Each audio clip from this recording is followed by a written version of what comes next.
Assalamualaikum warahmatullahi wabarakatuh. Saya Mei Diana Rahmana Diva, kelas 1 C PIAUD dengan NIM 124210047.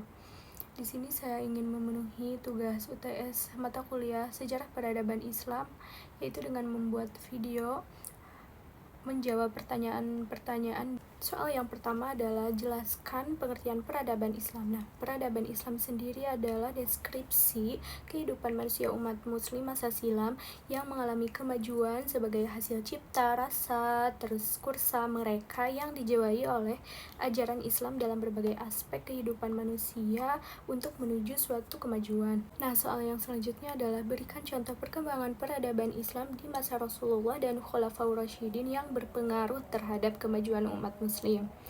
Nah, jawabannya adalah pada masa Rasulullah dan Khulafaur Rasyidin, peradaban Islam mengalami perkembangan yang istimewa, yaitu diantaranya yang pertama adalah pengembangan ilmu pengetahuan, yang kedua adalah pengumpulan Al-Quran, terus yang ketiganya adalah ekonomi dan perdagangan, terus yang keempatnya adalah penyebaran Islam. Nah, soal yang kedua adalah bagaimana dampak hijrah Nabi Muhammad SAW dari Mekah ke Madinah terhadap perkembangan peradaban Islam. Juga jelaskan peristiwa tersebut mempengaruhi aspek politik, sosial, dan ekonomi dalam Islam. Nah, jawaban dari saya adalah hijrahnya Nabi Muhammad SAW dari Mekah ke Madinah adalah karena dikehendaki oleh Allah Subhanahu wa Ta'ala dan juga dimaksudkan untuk menyebarluaskan ajaran agama Islam. Dan hijrah ini juga menjadi pertanda permulaan berkembangnya agama Islam. Hijrah Nabi Muhammad SAW memiliki dampak yang besar terhadap perkembangan peradaban Islam, di antaranya yaitu pembentukan komunitas yang kuat, terus pengembangan ajaran Islam, terus serta pengembangan sosial, ekonomi, politik yang berkelanjutan.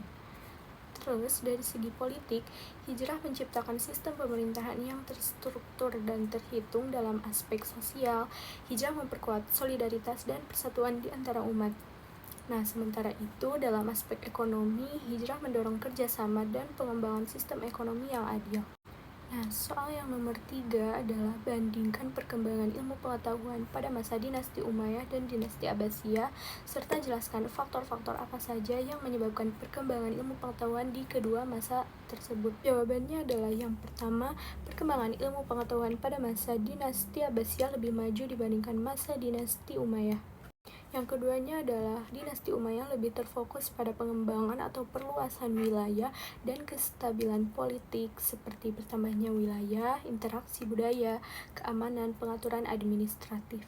Terus yang ketiganya adalah dinasti Abbasiyah menonjolkan pendirian pusat ilmu, terus penerjemahan karya, dukungan dari penguasa dan keagamaan sosial, terus Baghdad sebagai pusat kebudayaan.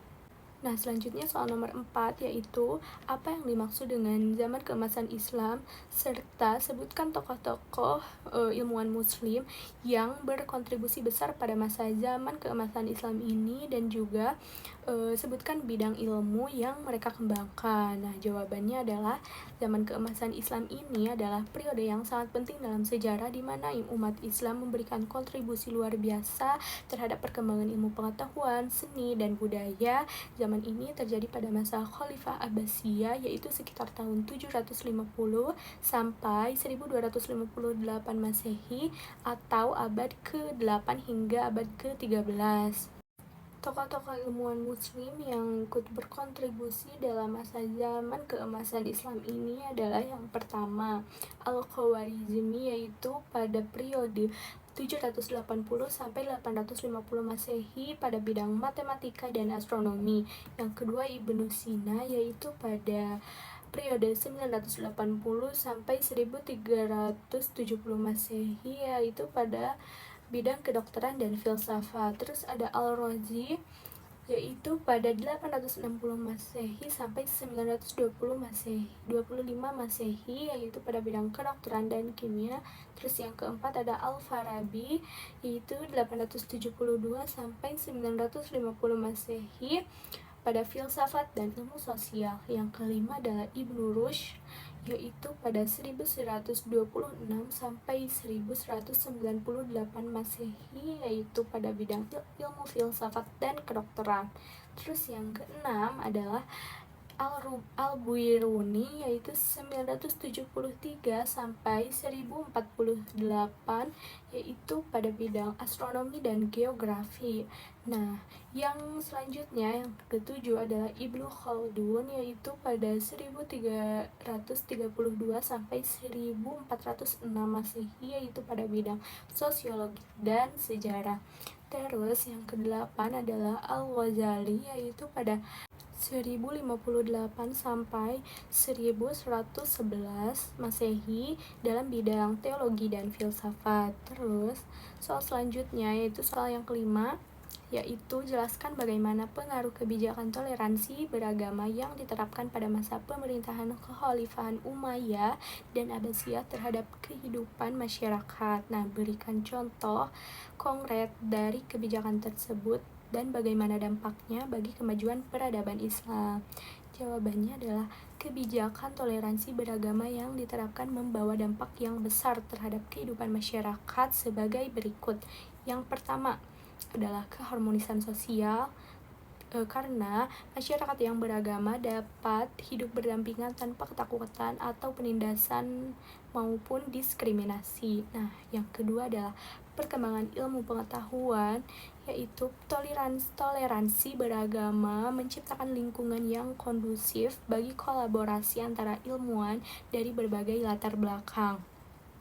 Nah, yang selanjutnya adalah yang ketiga, stabilitas ekonomi. Nah, jaringan perdagangan yang luas menghubungkan berbagai wilayah dan meningkatkan pertumbuhan ekonomi. Selanjutnya adalah pembangunan prasarana dan seni. Nah, toleransi beragama melahirkan karya seni dan arsitektur yang mencerminkan keragaman budaya seperti bangunan masjid, gereja, dan sinagoga yang berdampingan. Terus yang terakhir adalah pengaruh dan kebijakan pemerintah. Nah, menerapkan kebijakan yang mendorong partisipasi berbagai kelompok agama dalam pemerintahan dan administrasi. Hal ini menguntungkan bagi stabilitas politik dan sosial karena berbagai kelompok merasa diakui dan dihargai. Yang selanjutnya adalah yang pertama, pendirian pusat penerjemahan dan juga pendidikan. Nah, dampaknya adalah pertukaran ilmu pengetahuan. Pusat ini menarik ilmuwan dari berbagai latar belakang agama, memungkinkan pertukaran ide karya dan pengembangan ilmu pengetahuan yang pesat.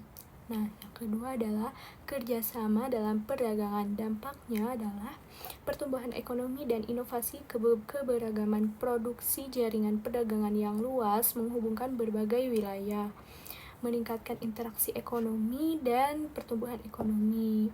Nah, sekian dari saya. Wabillahi taufiq wal hidayah. Wassalamualaikum warahmatullahi wabarakatuh.